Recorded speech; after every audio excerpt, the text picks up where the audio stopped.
नमस्कार दोस्तों, career creation के ऑनलाइन क्लास में आपका स्वागत है। दोस्तों, आज की इस वीडियो में हम सीखेंगे माइक्रोसॉफ्ट एक्सेल क्या है और इसका उपयोग कैसे करते हैं। माइक्रोसॉफ्ट एक्सेल माइक्रोसॉफ्ट कंपनी द्वारा बनाया हुआ एक बहुत ही बेहतर स्प्रेडशीट प्रोग्राम है, जिसका उपयोग विभिन्न प्रकार के डेटा को रखने, उसका विश्लेषण करने, रिपोर्ट तैयार करने, टेबल्स तैयार करने, पाइवट टेबल तैयार करने, चार्ट्स इत्यादि तैयार करने के लिए किया जाता है। माइक्रोसॉफ्ट एक्सेल का उपयोग बहुत ही ज़्यादा व्यापक है। माइक्रोसॉफ्ट एक्सेल को ओपन करने के लिए सबसे पहले आपको स्टार्ट पे क्लिक करना होता है और फिर आप नीचे आते हैं तो यहाँ पे माइक्रोसॉफ्ट एक्सेल दिखाई देता है। वैसे मेरे पास एक्सेल है माइक्रोसॉफ्ट एक्सेल 2016, तो मैं माइक्रोसॉफ्ट एक्सेल को ओपन करता हूँ। यहाँ से ये माइक्रोसॉफ्ट एक्सेल ओपन हो गया। एक और तरीका है जिससे हम एक्सेल को डायरेक्ट ओपन कर सकते हैं। आप अपने कंप्यूटर के कीबोर्ड से विंडोज के साथ आर बटन प्रेस करते हैं तो आपके सामने ये ऑप्शंस आते हैं। इसको हम रन कमांड बोलते हैं और इस रन कमांड में एक्सेल टाइप करके जैसे ही ओके करते हैं तो आपके सामने एक्सेल पुनः ओपन हो जाता है। तो इन दोनों तरीके से एक्सेल को ओपन किया जा सकता है। और अगर आप इन दोनों तरीके से ओपन करने में अगर सक्षम नहीं है, असमर्थ है, नहीं हो पा रहा आपसे, तो आप नीचे क्लिक करेंगे और यहाँ पे एक्सेल लिख करके एंटर प्रेस करेंगे तो एक्सेल ओपन हो जाएगा। तो ये तरीके हैं जिससे हम एक्सेल को ओपन कर सकते हैं। आप किसी भी तरीके से एमएस एक्सेल को ओपन करेंगे तो आपके सामने इंटरफेस एक ही जैसा आएगा, जैसा कि आपके स्क्रीन पे यहाँ पे दिखाई दे रहा है।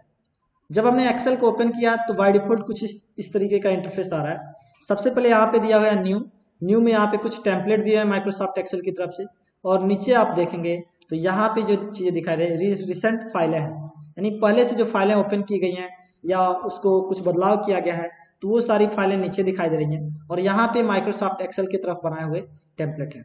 ये टेम्पलेट क्या होते हैं?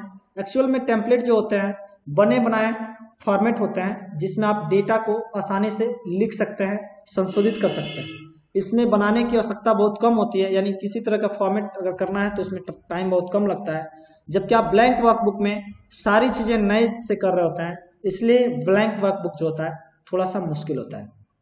वैसे हम आपको एकदम शुरू से पढ़ा रहे हैं, इसलिए आपको यहाँ पे ब्लैंक वर्कबुक पे क्लिक करना है। जैसे आप ब्लैंक वर्कबुक पे क्लिक करेंगे तो आपके सामने कुछ इस तरीके का इंटरफेस आएगा। सबसे पहले हम बता दें कि सबसे ऊपर वाली जो पट्टी दिखाई दे रहा है, इस पट्टी को हम टाइटल बार के नाम से जानते हैं, और ये जो चीज दिखाई दे रहा है इन सभी को हम क्विक एक्सेस टूल बार के नाम से जानते हैं। ये क्विक एक्सेस टूल बार कहलाता है। और इसके नीचे यहाँ पे home, insert, page layout, formula, data, review, ये सभी टैब कहलाते हैं। यहाँ पे जो फाइल दिखाई दे रहा है, फाइल के अंदर विभिन्न प्रकार के ऑप्शंस दिखाई दे रहे हैं। वैसे तो फाइल एक प्रकार की यहाँ पे मेन्यू है, लेकिन 2007 के अंदर ये फाइल यहाँ पे ऑफिस बटन के नाम से जाना जाता है। वैसे 2007 वाला अगर वर्जन है माइक्रोसॉफ्ट एक्सेल 2007, तो यहाँ पे ये ऑफिस बटन के नाम से जाना जाता है। 2010, 2013, 2016 और 2019 में ये फाइल मेन्यू के नाम से जाना जाता है। जब आप किसी भी टैब पे क्लिक करते हैं तो आपके सामने कुछ इस तरीके का इंटरफेस आता है। वैसे तो आप देखेंगे हम जब टैब पे क्लिक करें तो ये एक पट्टी बन के आ रही है, इस पट्टी को हम रिबन बोलते हैं। वैसे ये रिबन दिखाई दे रहा है। अगर इस रिबन को हाइड करना है या इसको लाना है तो इसका बहुत ही आसान तरीका है। आप राइट बटन प्रेस करके यहाँ पे ऑप्शन आ रहा है क्लैप द रिबन, इस पर क्लिक करेंगे तो यहाँ से ये गायब हो जाएगा। वापस लाना है तो इस पर क्लिक करके ला सकते हैं। एक और तरीका है जिससे हम रिबन को यहाँ से हाइड कर सकते हैं और वापस हम क्लिक करके यहाँ से ला सकते हैं, यानी यहाँ से भी हम रिबन्स को ला सकते हैं और हाइड कर सकते हैं। वैसे जब हम नीचे क्लिक करें तो पुनः ये हाइड हो जा रहा है। अगर आप चाहते हैं कि रिबन हमेशा परमानेंट इस तरीके से फिक्स रहे तो इसके ऊपर राइट बटन प्रेस करेंगे, क्लैप्स जो रिबन दिया है इसको हटा देंगे, क्लैप्स जो रिबन दिया है इसको हटा देंगे और ये वापस आ जाएगा। अगर आप चाहते हैं इसको हाइड करने के लिए तो एक और आसान तरीका है जिससे आप रिबन को आसानी से हाइड कर सकते हैं। कंट्रोल के साथ F1 बटन प्रेस करेंगे तो आपके कंप्यूटर में जो ये रिबन दिखाई दे रहा है ये गायब हो जाएंगे। वापस लाना चाहते हैं यहाँ से ला सकते हैं। यानी MS एक्सेल में रिबन को हाइड करने के लिए और वापस लाने के लिए जो शॉर्टकट की होती है वो कंट्रोल F1 होती है। यहाँ नीचे देखेंगे तो यहाँ पे कुछ दिखाई दे रहा है, यहाँ पे जैसे clipboard, font, alignment, number, style और स्टाइल्स, ये सभी को हम ग्रुप्स बोलते हैं।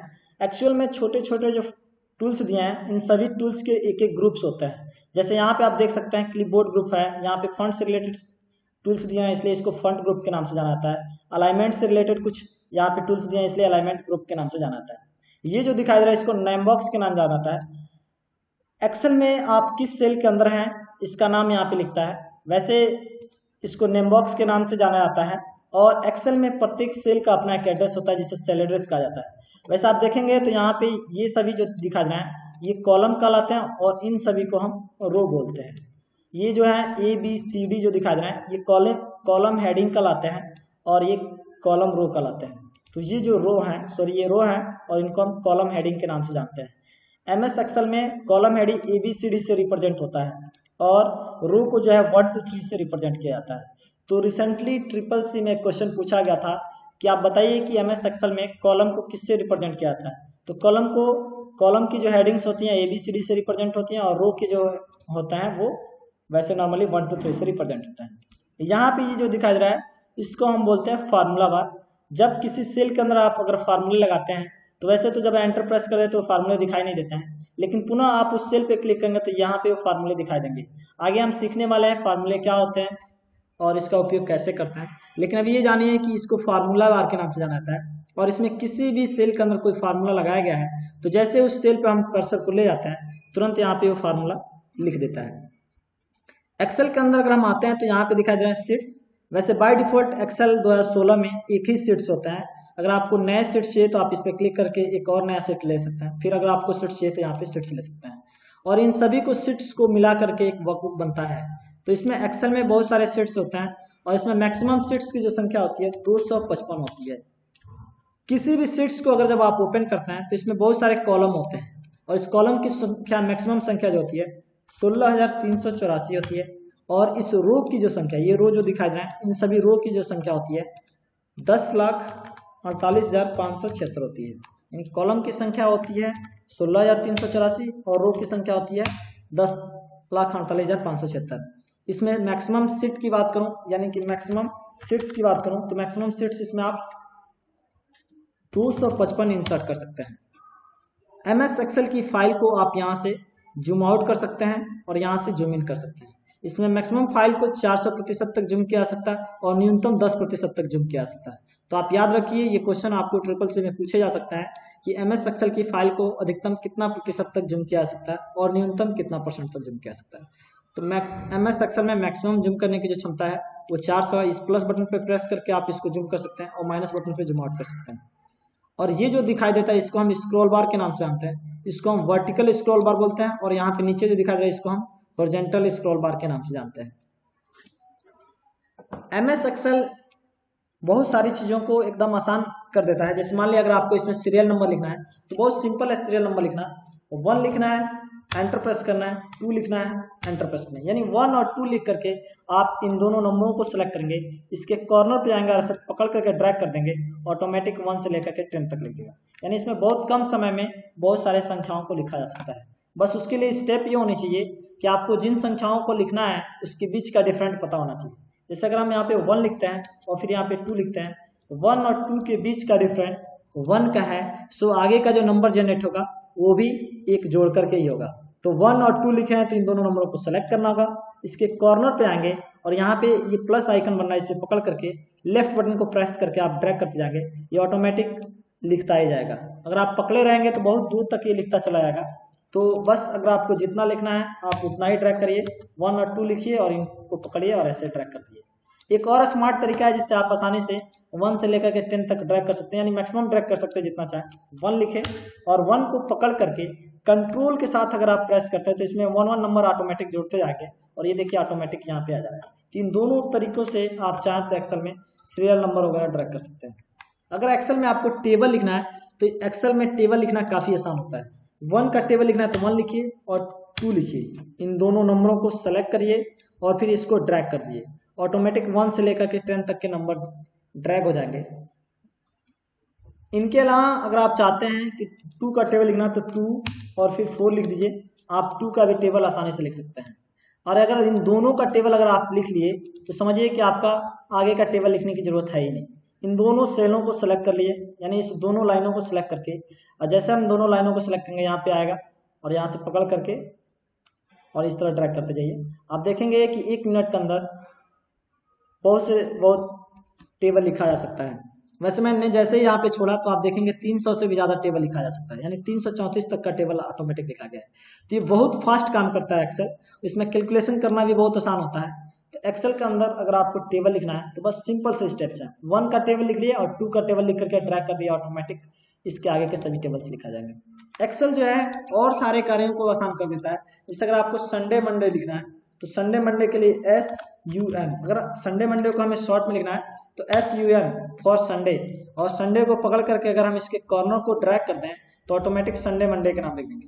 वैसे अगर आपको फुल में लिखना है संडे मंडे तो SUNDAY संडे लिखिए और आप संडे को पकड़ करके ड्रैग कर देंगे तो ये फुल्ली तरीके से लिखेगा संडे मंडे। वैसे अगर आप मंथ्स के नाम लिखना चाहते हैं तो वो भी काफ़ी ईजी है इसमें लिखना। इसके लिए आपको अगर शॉर्ट में लिखना है मंथ के नाम तो JAN मतलब जनवरी, और जनवरी को आप पकड़ करके ऐसे ड्रैग कर देंगे तो पूरे मंथ्स के नाम ऑटोमेटिक आ जाएंगे। तो ये तरीके हैं जिससे हम फास्टेस्ट तरीके से हम क्या कर सकते हैं, टेक्स्ट को लिख सकते हैं, यानी मंथ के नाम को लिख सकते हैं। इसको कई तरीके से लिखा जा सकता है, जरूरी नहीं है कि हमें संडे का स्पेलिंग याद हो तभी हम लिखेंगे। यदि आपको मंडे का भी स्पेलिंग याद है तो आप कहीं से भी इसको स्टार्ट कर सकते हैं, आप कहीं से भी एंड कर सकते हैं। और अगर आप जरूरी नहीं है कि सिर्फ नीचे ड्रैग करेंगे तभी आएगा, ये राइट लेफ्ट जिधर भी ड्रैग करेंगे उधर ही लिखता चला जाएगा। तो ये तरीके होते हैं जिससे हम फास्ट तरीके से हम अपने एक्सेल वर्कबुक के अंदर यानी एक्सेल शीट्स के अंदर हम संडे मंडे को आसानी से लिख सकते हैं, यानी कि हम दिन के नाम आसानी से लिख सकते हैं। इसी तरीके से महीने के नाम को आसानी से लिखते हैं। अगर महीने के नाम को फुल्ली लिखना है यानी कि पूरा लिखना है तो आपको जनवरी का नाम पूरा लिखना होगा, जनवरी, एंटर प्रेस करेंगे, इनको पकड़ करके इस कॉर्नर को पकड़ कर ड्रैग कर देंगे, आ जाएगा। और ये जरूरी नहीं है कि हम जनवरी से शुरू करेंगे तभी आएगा। अगर आप यहाँ पे मार्च की स्पेलिंग आती है अच्छे से तो आप मार्च को प्रेस करें और आप ड्रैग कर देंगे तो ऑटोमेटिक मार्च से लेकर के अगले मंथ्स के नाम ऑटोमेटिक आ जाएंगे। तो ये MS एक्सेल में बाय डिफॉल्ट यानी पहले से बना होता है, इसमें हमें कुछ करने की आवश्यकता नहीं होती है। एक्सेल पहले से बना करके रखता है और ये प्रत्येक कंप्यूटर के अंदर ऐसा होता है। MS एक्सेल में वैसे बहुत कार्य को आसानी से किया जा सकता है। मैं आपको MS एक्सेल में कुछ चीज़ें करके दिखाता हूँ। सबसे पहले ये जानिए कि अगर आपको 2 या 2 से अधिक सेलों को मिलाना है तो इन दोनों 2 या 2 से अधिक सेलों को इस तरीके से सेलेक्ट करना होगा। और आप यहाँ पे एक टूल दिखाई दे रहा है जिसका नाम है मर्ज and centre. Merge and centre का मतलब होता है 2 या 2 से अधिक सेलों को मिलाने के लिए इसका उपयोग करते हैं। जैसे हम इस पर क्लिक करेंगे, देखिए ये पूरा मिला करके एक सेल बन गया।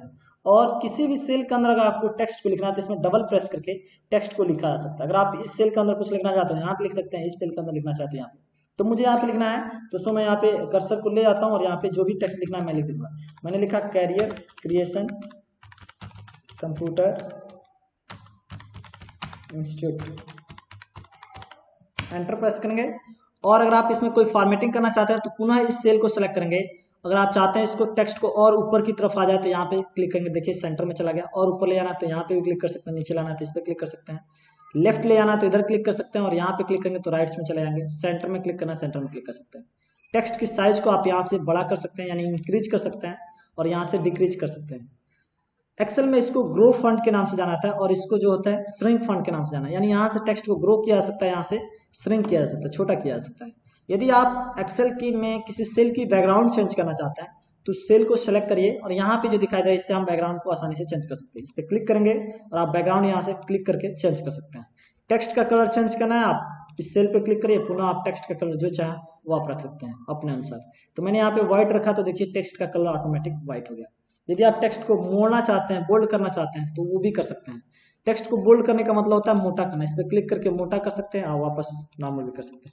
तो टेक्स्ट को मोटा करने का ये तरीका होता है। इटैलिक का मतलब होता है तिरछा करना। यदि आप आई पे क्लिक करेंगे तो देखिए टेक्स्ट जो है थोड़ा सा तिरछा हो जाएगा। और वैसे ही अगर आप चाहते हैं इस टेक्स्ट के नीचे अंडरलाइन लगाना तो यू पे क्लिक करके अंडरलाइन भी लगा सकते हैं। तो इस प्रकार से हम कर सकते हैं। अगर एक्सेल के अंदर आपको किसी तरीके का अगर रिजल्ट बनाना है तो आप रिजल्ट भी बना सकते हैं, काफ़ी आसान है।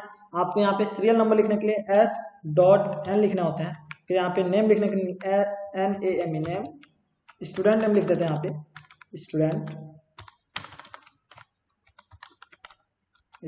नेम। एक्सेल में एक और बहुत बड़ी समस्या होती है कि प्रत्येक सेल की साइज फिक्स होती है। अगर आप चाहें तो इनको बढ़ा भी सकते हैं, छोटा भी कर सकते हैं। बाय डिफॉल्ट मैंने यहाँ पे लिखा स्टूडेंट नेम, तो स्टूडेंट नेम की साइज अधिक होने की वजह से इस सेल के अंदर न लिख करके इसी सेल के अंदर लिख करके और ये दूसरे सेल के अंदर भी दिखाई दे रहा है। तो अगर आप चाहते हैं कि सिर्फ इसी सेल के अंदर ये लिखे तो आप यहाँ पे ड्रैग करके इसकी चौड़ाई को बढ़ा सकते हैं, आप चाहें तो कम भी कर सकते हैं। और आप चाहते हैं कि एकदम परफेक्ट इसी के साइज दिया जाए तो इस पर डबल क्लिक करके इसकी परफेक्ट साइज भी दे सकते हैं। इसका एक और आसान तरीका है, अगर आप किसी तरीके से लिख रहे हैं, आधा सेल अगर इसमें लिखा जा रहा है आधा बाहर दिखाई दे रहा है तो आप इस सेल को सेलेक्ट करके Alt+O+CA प्रेस करेंगे, ऑटोमेटिक एडजस्ट हो जाएगा। यहाँ पे हम फादर नेम लिख लेंगे फादर नेम, यहाँ पे सब्जेक्ट के नाम हम लिख देता है, जैसे हमने लिख दिया हिंदी, इंग्लिश,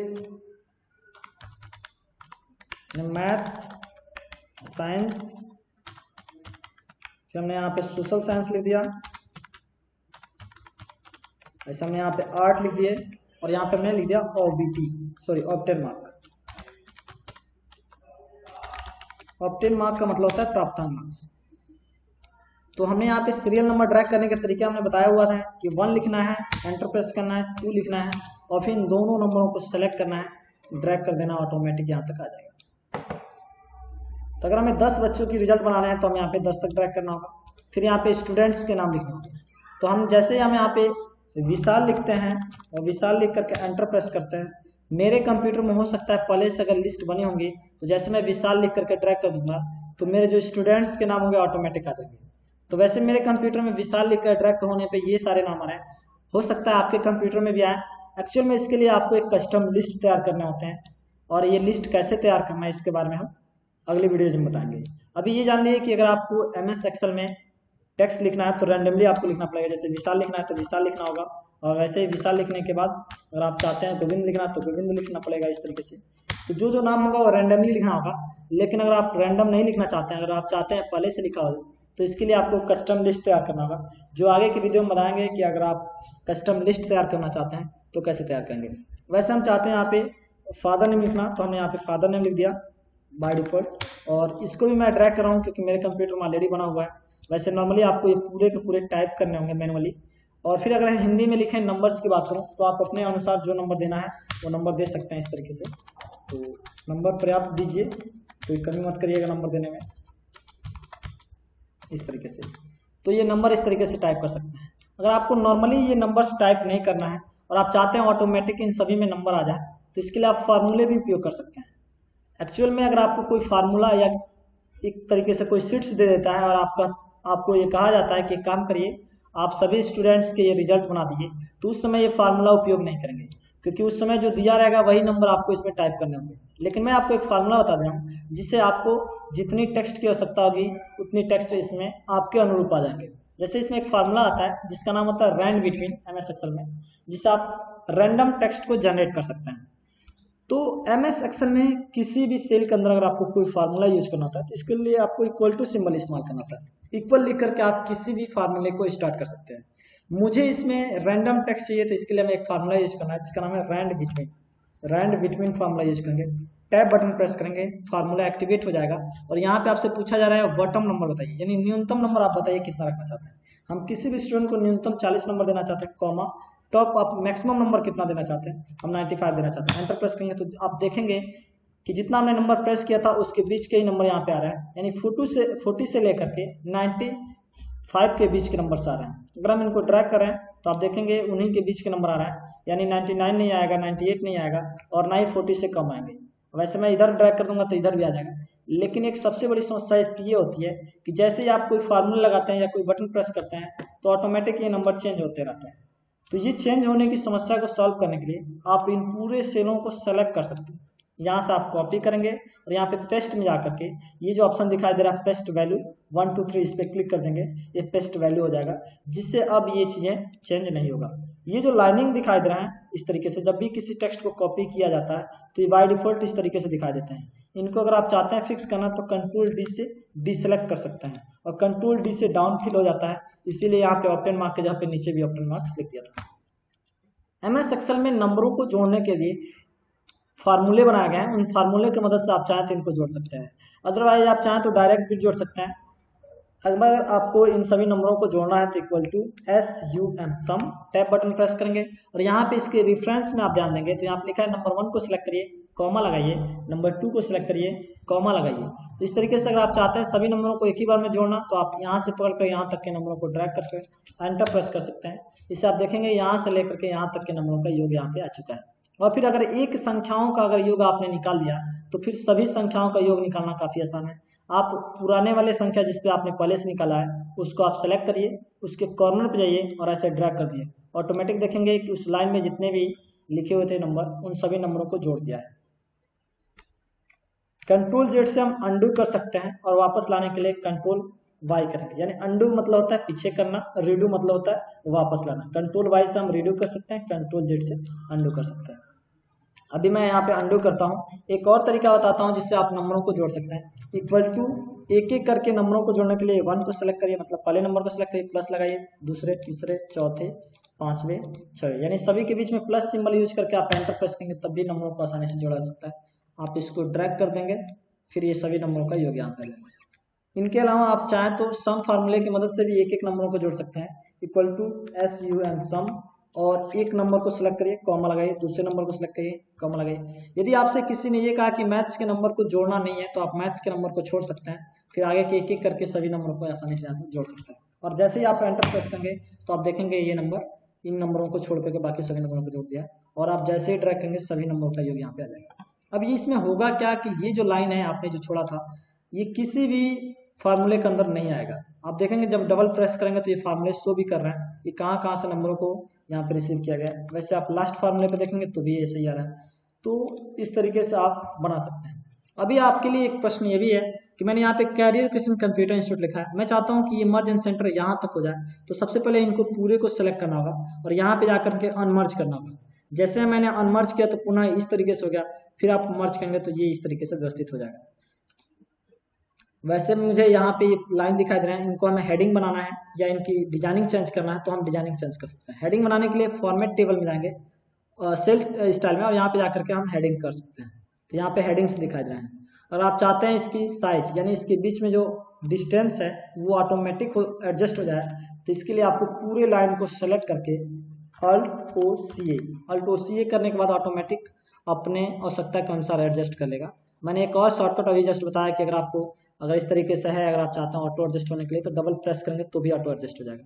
तो ये तरीके हैं। अगर आप चाहते हैं इस टेक्स्ट के साइज को छोटा करना तो यहाँ से छोटा कर सकते हैं, बड़ा करना चाहते हैं यहाँ से बड़ा कर सकते हैं। और हमने बताया कि फाइल्स को जूम करके छोटा बड़ा भी किया जा सकता है। इससे फाइल टेक्स्ट की साइज बड़ी नहीं होती है, एक्चुअल में जो है टेक्स्ट बड़े बड़े दिखाई देते हैं।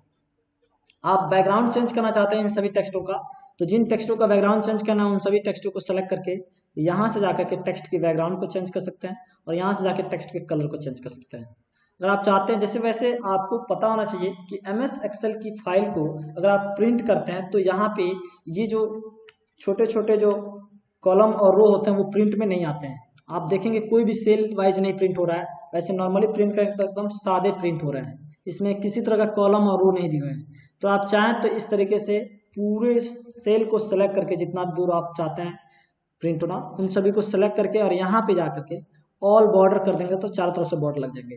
अब अगर आप कंट्रोल P से प्रेस करेंगे तो आप देखेंगे इसके बीच में बॉर्डर्स आ रहे हैं। तो इस तरीके से आप इनको बॉर्डर्स ला सकते हैं। और अगर आप MS Excel की फाइलों को ज़्यादातर पोर्ट्रेट की जगह पे लैंडस्केप प्रिंट किया जाता है, आप चाहें तो पोर्ट्रेट भी प्रिंट कर सकते हैं। लैंडस्केप करेंगे तो पूरा का पूरा ऑप्शन आ जाएगा। वैसे पहले पूरा नहीं आ रहा था, आप देखेंगे तो यहाँ पे पूरे कॉलम आ रहे हैं, और वैसे पहले ऑप्टेन मार्क वाला नहीं आ रहा था। आप पोर्ट्रेट रखेंगे तो नहीं आएगा। तो ये आप चाहें तो ये पूरी सेटिंग करके इसको सही भी कर सकते हैं। अदरवाइज मैं अभी के लिए लैंडस्केप कर देता हूँ। बैक आने के लिए आपको इस पर पुनः क्लिक करना और आप वापस यहाँ पे आ जाएंगे। तो इस प्रकार से MS Excel में आप आसानी से एक रिजल्ट बना सकते हैं। और आगे हम लोग सीखेंगे कि इसमें आप कैसे परसेंटेज, मैक्सिमम मार्क्स, न्यूनतम मार्क्स कैसे निकाल सकते हैं। तो ये सारी चीज़ें हम लोग सीखने वाले हैं। तो आज के लिए इस वीडियो में इतना ही।